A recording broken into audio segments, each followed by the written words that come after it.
Kaj ne rečem? Kdo sem? A tudi to moram povedati?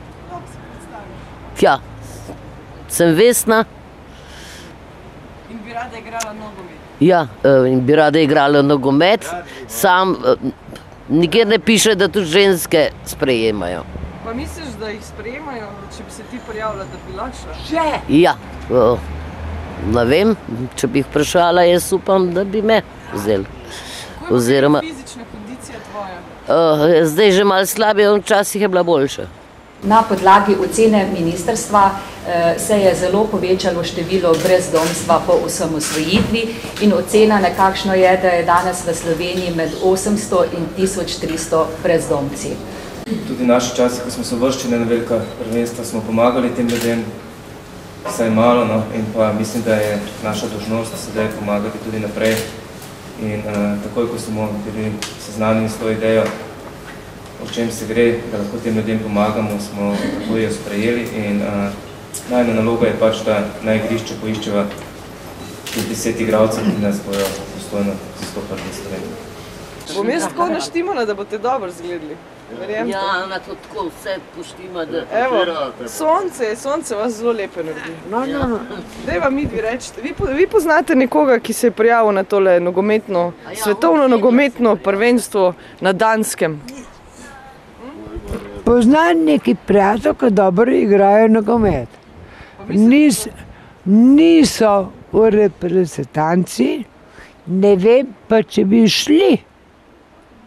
Zakaj pa ne? Ja, to jih bi bilo treba pa vprašati. Je pa to ena taka sprememba, vse se je ne da opisati. Spet bom nekaj delal, ne bom nekoristno sedel pod mostom ali pa na klopci pa Prešercu, v luft vzel pa štel mimo in počel. Nekaj bom počel, kar bo mene zadovoljevalo, kot nekoč sem bil zelo aktiven, sem pač padal v to na asfalt. In po moje se bo nekaj pokazati sigurno, ker če migaš, če se aktiviraš v športu pa sploh, ljudje slišijo za tebe. Statistika kaže, da je kar 77% tisti, ki so se udeležili tega svetovnega prvenstva v preteklih letih, potem ponovno zaživelo oziroma našlo neko novo pot.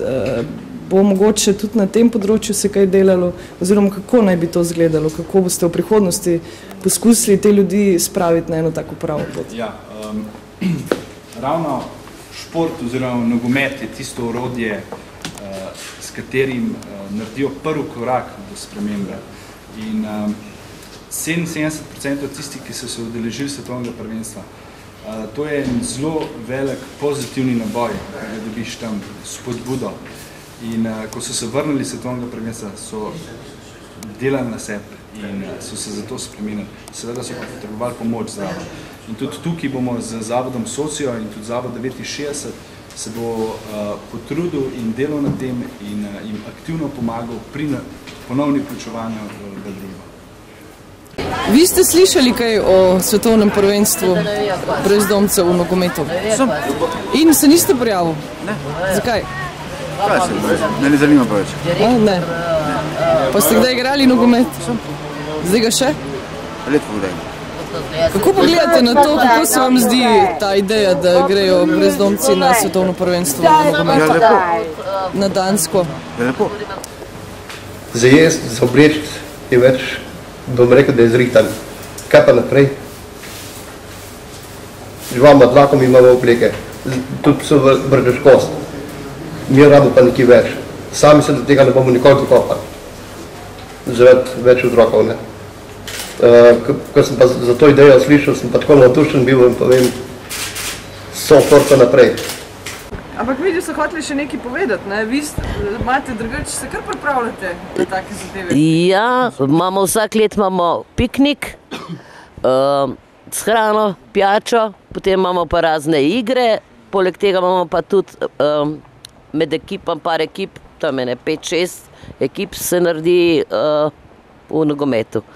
In zelo dobro igrajo in med temi ekipami so tudi ženske. V vsaki ekipi je sigurno kakšna ženska. Pravi, da pozivamo vse tiste, ki organizirajo zdaj svetovno prvenstvo v nogometu za brezdomce, naj tudi za brezdomke bo, ne? Tako. Kako bi vi izkoristili tako priložnost, če bi šli na Dansko? Na Dansko? Nič. Odigrati par tekem dobrih pa je. Zmagati? Zmagati, ja. Če pa zmagamo na Danskem, pa še to boljše.